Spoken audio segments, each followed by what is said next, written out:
May God Ahura Mazda protect this country, Persia, from a hostile army, from famine, and from the lie.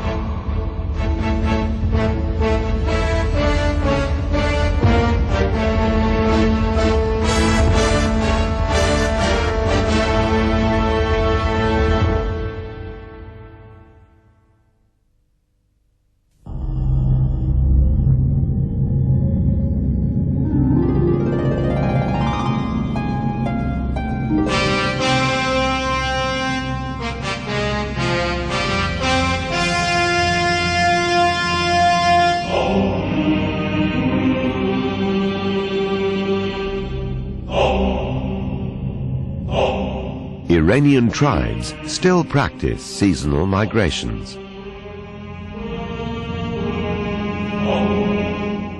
About 3,000 years ago, similar migrations on a grander scale changed the whole history of the ancient world. The Aryans, who constituted a branch of Indo-Europeans and who had first settled in the southern Siberian plains, started their southward migration no later than the beginning of the first millennium BC.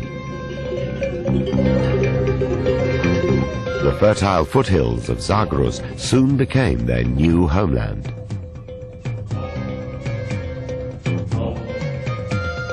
It was here that they eventually found their favorite paradise and called it by their own ethnic name.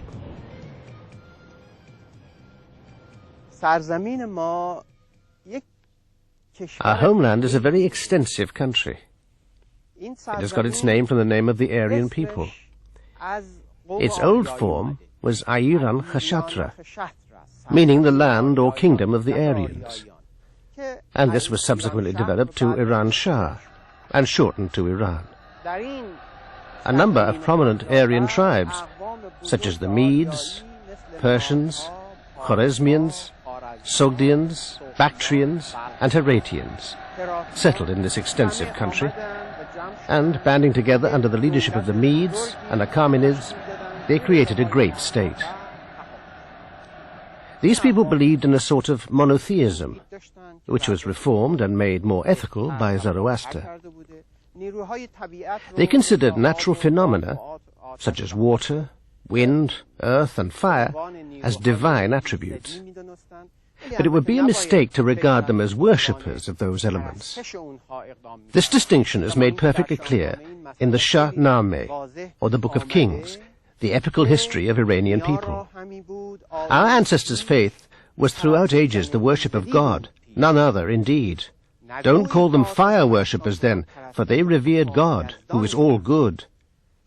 They held then the fire of lovely color as Arabs hold today the stone for altar.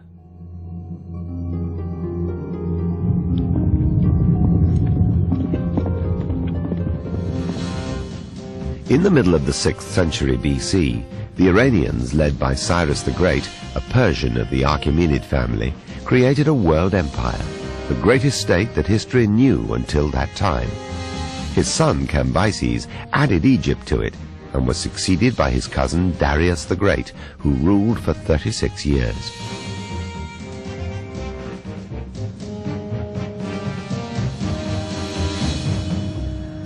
By this time, the empire reached its greatest extent, stretching from the Indus Valley and Central Asia on the east to Libya and the Danube River on the west.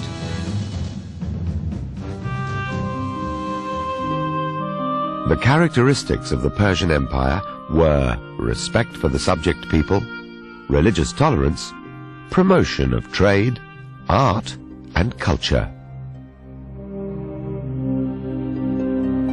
The Persian kings did not live in a single place during the entire year. They migrated seasonally.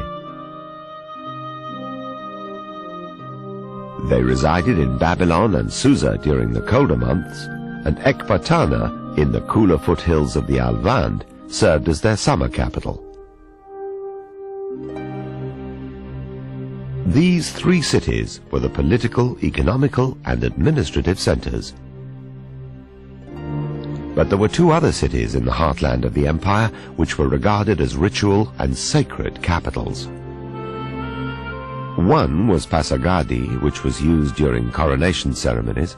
The other was Parse, or Persepolis, founded as a place for holding the great annual feast of Nowruz, or the New Year's Day, which the Iranians have always celebrated with great pomp and circumstances at the beginning of the spring. Persepolis is the Greek designation for the city that was originally called Parse by the Persians, which applied to both the city and its acropolis. The name is attested in Achaemenid inscriptions, but after the fall of the Persian Empire and the destruction of the city, people were no longer able to read royal documents, so they forgot the memory of Achaemenids and the very name of the city. Later, the Sassanids called it the 100-columned. On the other hand, in Iranian tradition, a king called Jamshid was the symbol of kingship, organizer of the society, and builder of magnificent stone palaces. It was believed that he instituted the New Year's Day feast, when his subjects bore him upon his throne from one palace to another. All these were recalled by the builders of Persepolis. So people came to call the site Takht-e Jamshid, meaning the throne of Jamshid, a name which has been current for 1,000 years.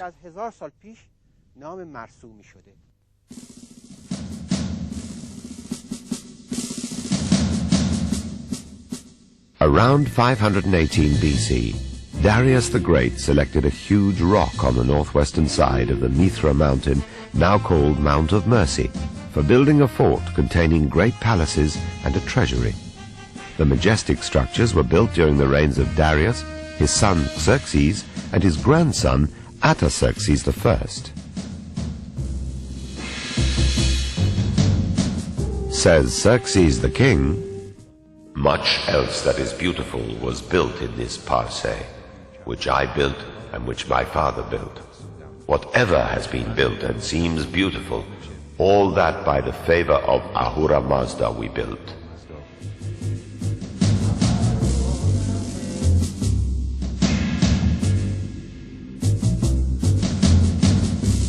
It took many years for this giant platform, covering more than 125,000 square meters, to become prepared for the construction of the palatial complex. At the same time, some watercourses were dug into the bedrock and the hillside and prepared an outlet in the form of a long and deep moat located behind the eastern wall. But later, when the moat filled up, the rainwater flowing from the adjacent mountain gradually destroyed most of the eastern fortification. Thus the debris piled up in the palace area and partially buried it.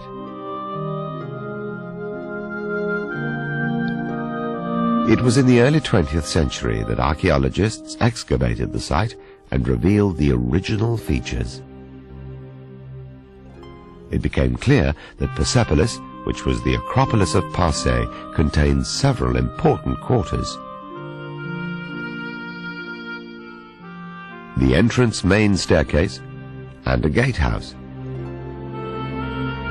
The official and ceremonial palace of Apadana. Residential area and small private palaces.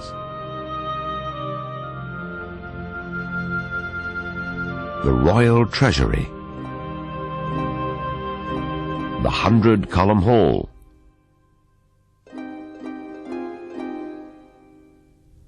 And the series of fortifications beyond which lay the city of Parse.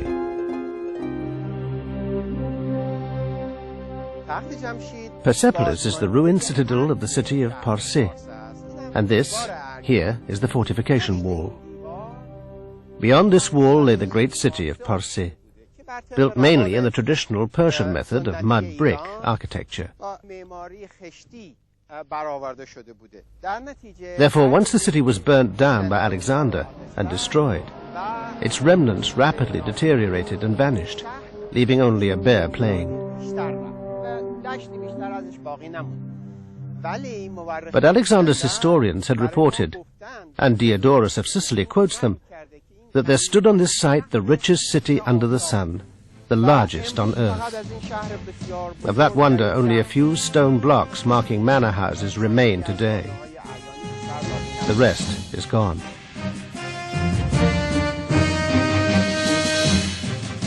And now let us describe the main parts of Persepolis.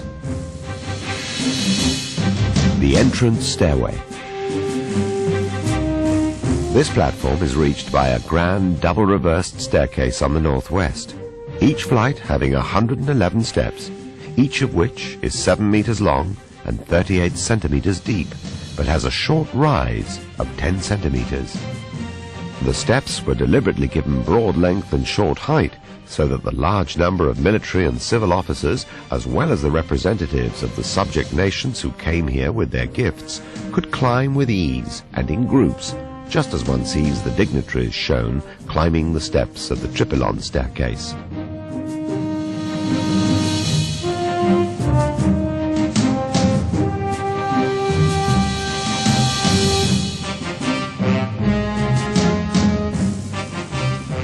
To the east of the grand stairway lies a small palace named in its inscriptions as the Gate of All Nations.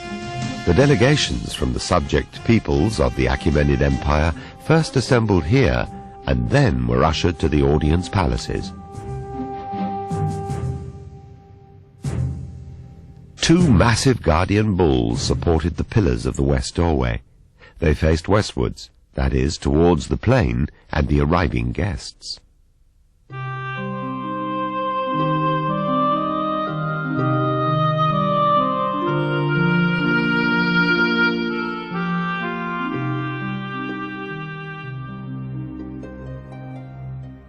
Passing through this entrance, they entered a large four-columned hall, which served as a waiting room, and sat on a bench of black marble-like stone, 52 centimeters high and 52 centimeters deep, abutting the walls. Delegations of various peoples came here from every corner of the Persian Empire, and arranged in groups according to the distance of their lands from Parsi. They took their appointed seats on this side, awaiting ushers to lead them. Dignitaries representing Iranian nobility also came and sat on the bench along that side. The walls behind them were covered with glazed tiles, ornamented with patterns of cypress and palm trees, lotus flowers and stars, giving the hall a dazzling gaiety and brilliance.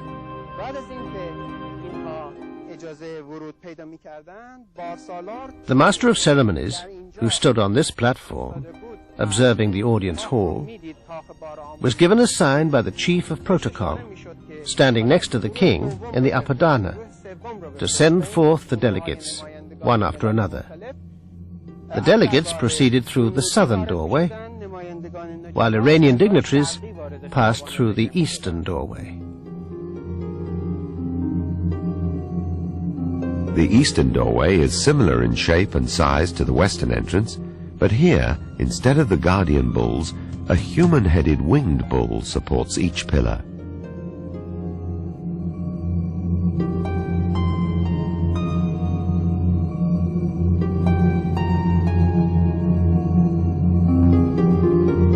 The delegates representing subject peoples proceeded with their gifts towards the palace and climbed up its staircases to be received in the royal audience. Having climbed up the staircases and entered the portico, the dignitaries and royal guests were now led into the hall through one of these doorways. Not much has been left of the original doorways, except for the round door sills and the locking place. But the guests would have seen gigantic double-leaved doors, 18 meters high, and covered with sheets of gold and silver-adorned floral patterns, framing figures of lions and bulls. On ceremonial occasions, the two leaves of each door would be opened inwards, allowing people to enter or exit the hall. This is the Apadana, the largest and most splendid part of Persepolis, which took 30 years to complete.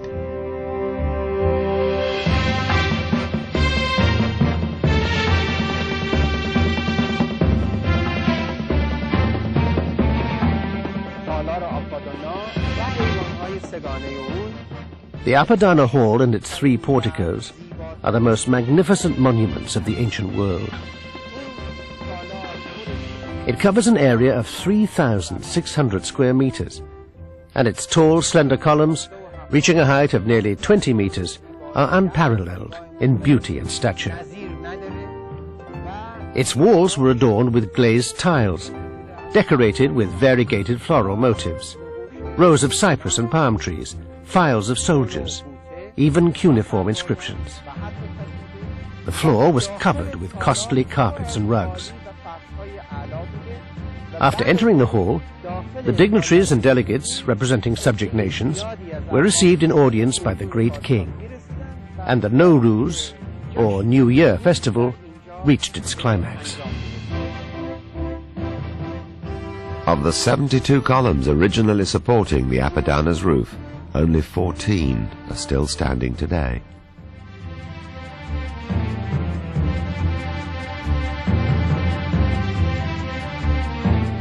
Each column was composed of a bell shed or square base, a round torus, a fluted shaft, and a capital shaped in the form of a double-headed bull.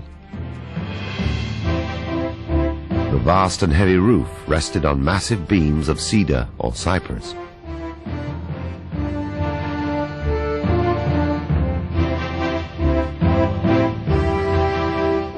The capitals of the eastern portico, however, had a double-headed lion.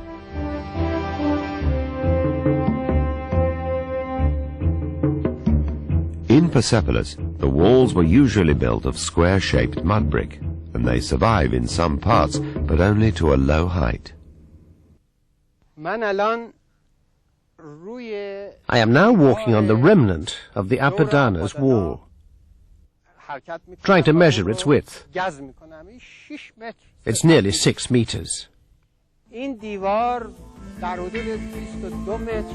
It originally stood to a height of 22 meters and surrounded the main hall.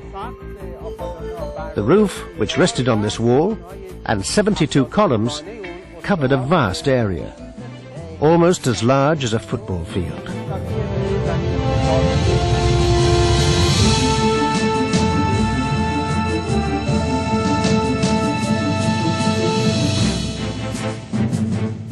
The construction of this outstanding palace was a great and memorable achievement. Sir Darius the Great ordered a trilingual inscription in Old Persian, Babylonian, and Elamite languages to be prepared, giving his name and the extent of his realm. It was written on 4 pairs of gold and silver tablets, and each pair was placed inside a stone box and deposited inside the foundation wall at the 4 corners of the hall.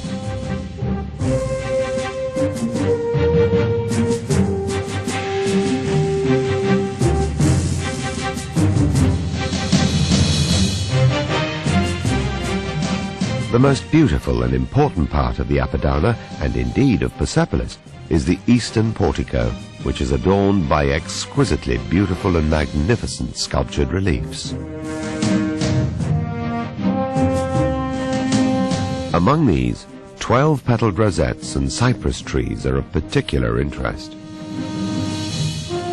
In ancient Iran, this evergreen tree was regarded as auspicious and paradoxical, and the 12-petaled rosettes, besides being valued for their beauty and fragrance, were probably viewed as symbolizing the 12 months of the year, and the framing bands of these flowers and rows of the cypress and palm trees were interpreted as symbols of perpetual happiness and prosperity.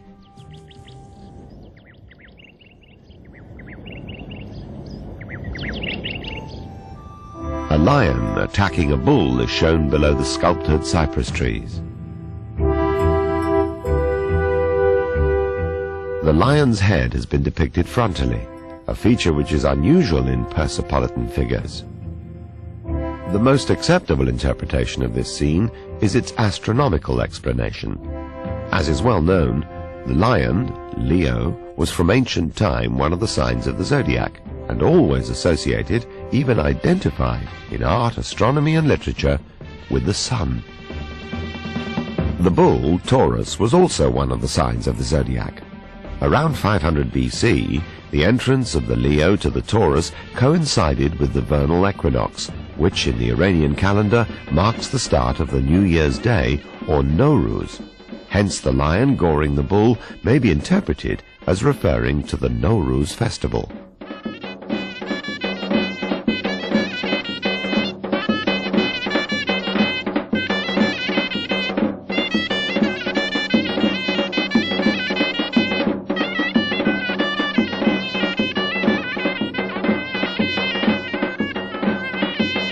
The inner facade of the stairway facing the courtyard is sculptured with lines of soldiers, dignitaries and courtiers adorning one wing and 23 gift-bearing delegations on another.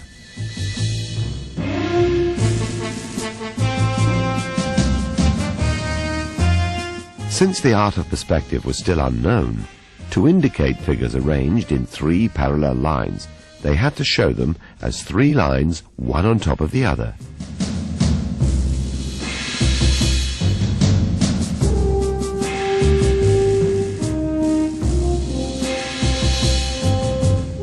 According to classical authors, the elite corps of the Persian army consisted of 10,000 selected foot soldiers, whose number never changed, because as soon as one died or was taken ill, another replaced him. For this reason, the corps was known as the Immortals.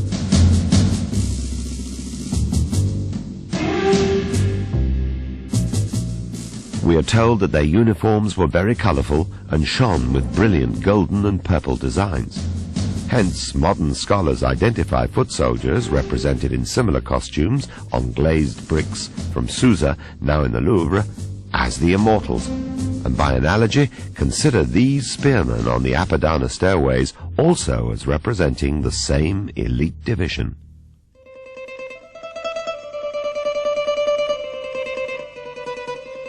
The Immortals are followed by the dignitaries of the Persian Empire.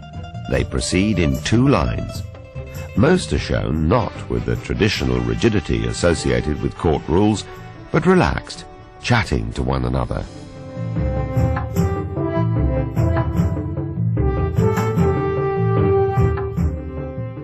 These were the backbone of the empire and controlled the destiny of the state. Their exalted position allowed them such liberty as guests and friends of the king.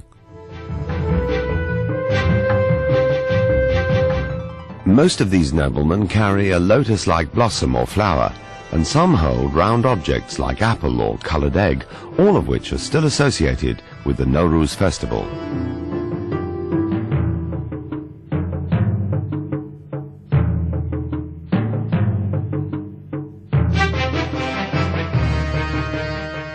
Archaeological investigations have shown that the 2 highly beautiful sculptured scenes showing the royal audience, one of which is the Iran National Museum and the other in the Persepolis Treasury, had originally ornamented the central facade of the Apadana stairways, but were later removed to the Treasury for certain reasons.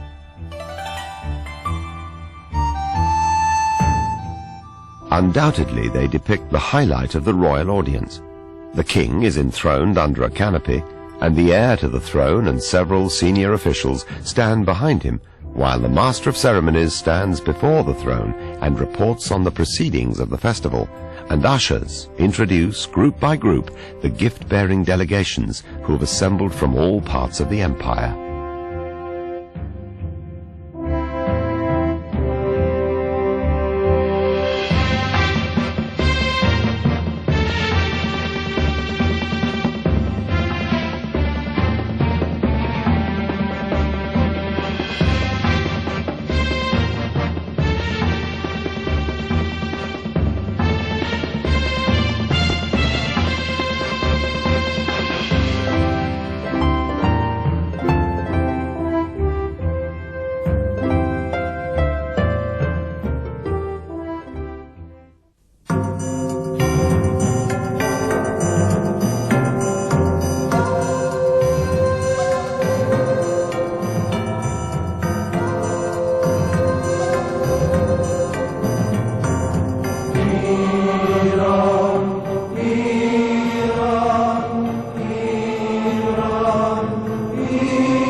One of the first palaces built on the Persepolis platform was the Takara.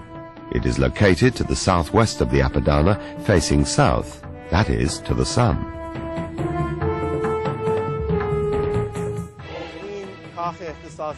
This is the private palace of Darius, probably the first Achaemenid palace built here. It's quite impressive and interesting on many points. For one, its facade was exactly modelled on Achaemenid royal tombs from Darius onwards. And secondly, the artistic works have been worked to such a refined polish and beauty that people often called it the Mirror Hall.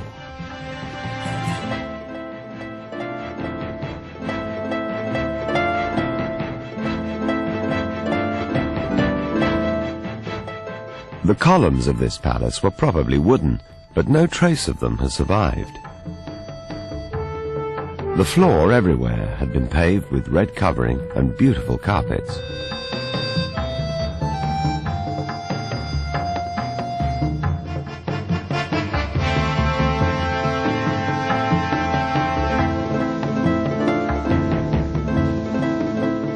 Close to the Mirror Hall, the Palace of Xerxes, known as the Hadish, was built on the south side of the terrace. It measures 2,550 square meters, and its floor stands 18 meters above the plain. Unfortunately, very little of it has survived Alexander's fire, which probably started right here.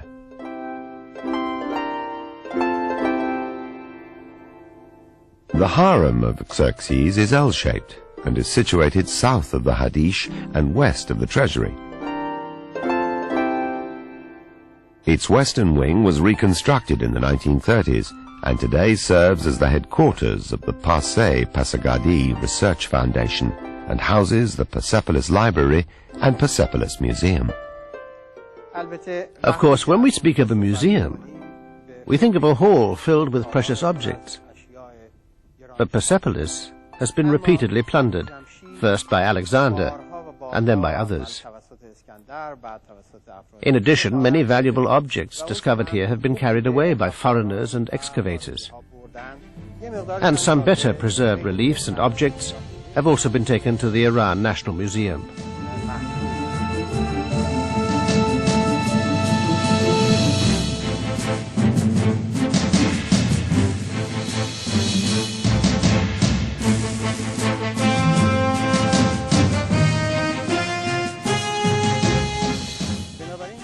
Therefore, one should not expect to see this museum as a treasure house of many objects in precious materials, or a perfect state of preservation.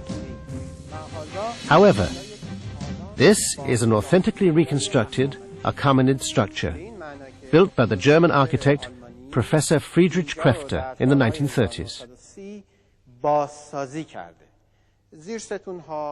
The column bases, tori, fluted shaft and capitals have all been fairly authentically reconstructed, making this a vivid example of an Achaemenid hall, where one can see how such a room received its light from doorways and windows. And everywhere, the features of Achaemenid architecture are accurately reproduced.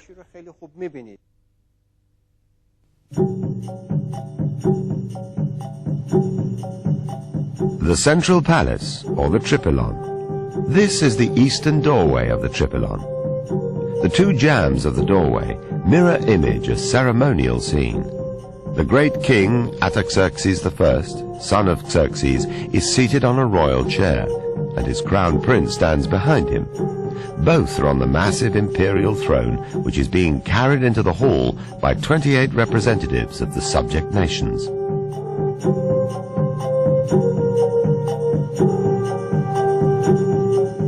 The armlets and crowns and other adornments of the royal figures were originally made of precious materials and set into the stone, but they have long since vanished.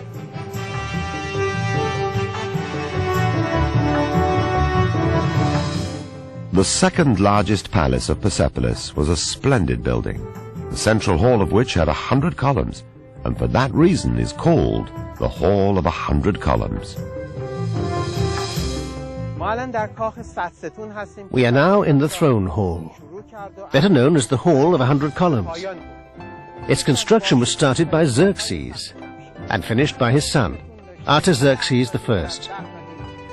One of the most magnificent palaces of Persepolis, it originally had 100 columns, 10 rows by 10, built of local dark grey marble-like stone, each with a bell-shaped base, round torus, fluted shaft, adorned on the top with floral rings and designs, and a double-headed bull capital on the back of which rested the heads of cedar rafters.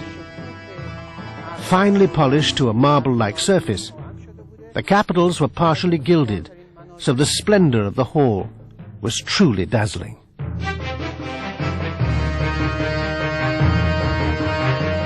Some of the most beautiful Achaemenid artworks have been found in this area.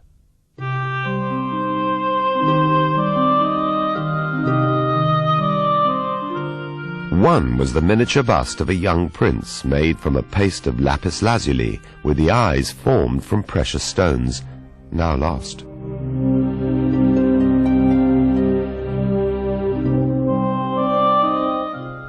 Another was a small tile made of the Egyptian blue ornamented with the figure of an eagle with outstretched wings. Such a figure was the royal ensign of the Persian Empire, and from there it was probably adopted in the Western world as national emblem of many countries. The Hall of 100 Columns was provided with 2 main southern entrance doorways and 2 main northern doorways. The jambs of the southern doorways are ornamented with the figures of the great king in audience and representatives of the subject nations carrying his throne.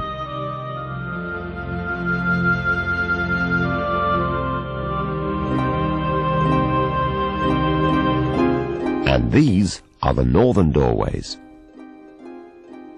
On each of the northern door jambs, we see 5 rows of figures, each row consisting of 10 individuals. Each figure is shown from one side on one door jamb, but from the reverse side on the corresponding door jamb of the other doorway.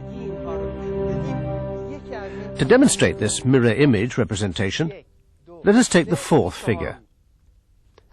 We see that he wears his sword on the side which is seen frontally, but his bow case on the side which is almost hidden from view.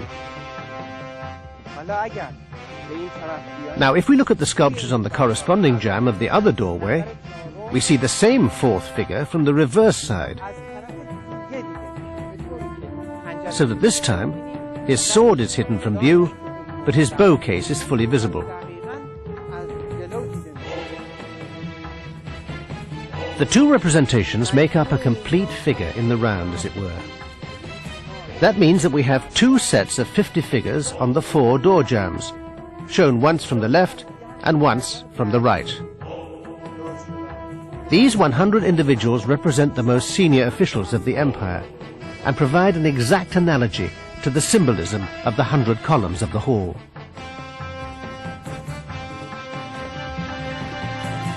To the north of the Hall of 100 Columns, an unfinished gate could be seen. This is the so-called unfinished gate, which was originally intended to be a counterpart of the Gate of All Nations, but remained incomplete. Here we see that half-worked slabs have been laid one above another, because the artists did not want to damage the lower parts by fallen chips when they were working on the upper parts. For this reason, the unfinished gate serves as a workshop where the researcher can imagine the masons at work and can follow the course of construction and stone carving. As far as we know, the Treasury was one of the first buildings to be constructed on the terrace platform. Its remains are still imposing.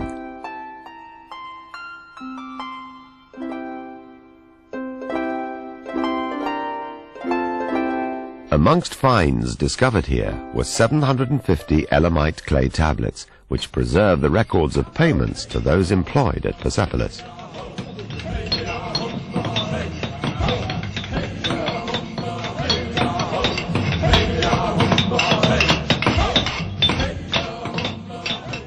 This archive is very important for throwing light on the administration of the work and state of workers at Persepolis.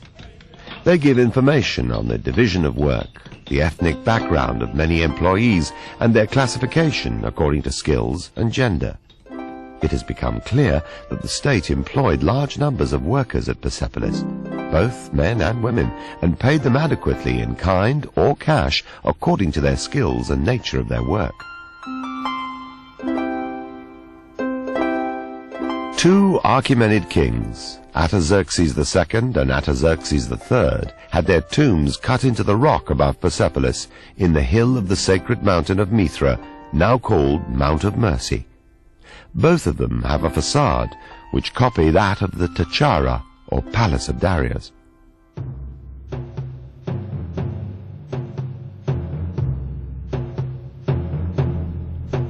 The city of Parse, or Persepolis as the Greeks called it, was the richest and most magnificent city of the ancient world. 2 centuries of prosperity and domination and mastery had so enriched it that even the houses of ordinary residents were filled with costly furnishings and plenty of precious belongings, including gold and jewelry.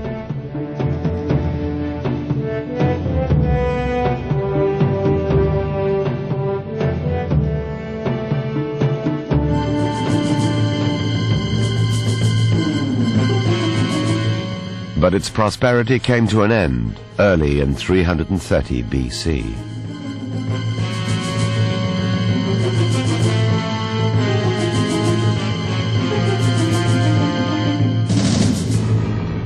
Alexander spent 2 months here and then burned down its Acropolis, despite the urging of his old and wise advisor, Parmenion.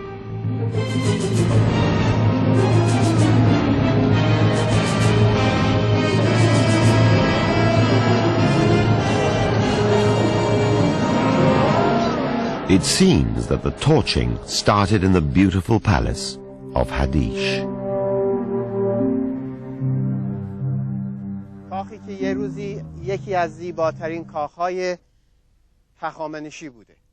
Hadish was once one of the most splendid Achaemenid palaces, but it is almost completely destroyed by fire. Only the bedrock foundation underneath the original floor and parts of the door jambs have survived. The catastrophic fire was kindled by Alexander. Here we come to the end of the Achaemenid period. Persepolis, which was once the crown jewel of world architecture, and the city of Parsi, which was once the most splendid town under the sun, all fell victim to Alexander's invasion and fire.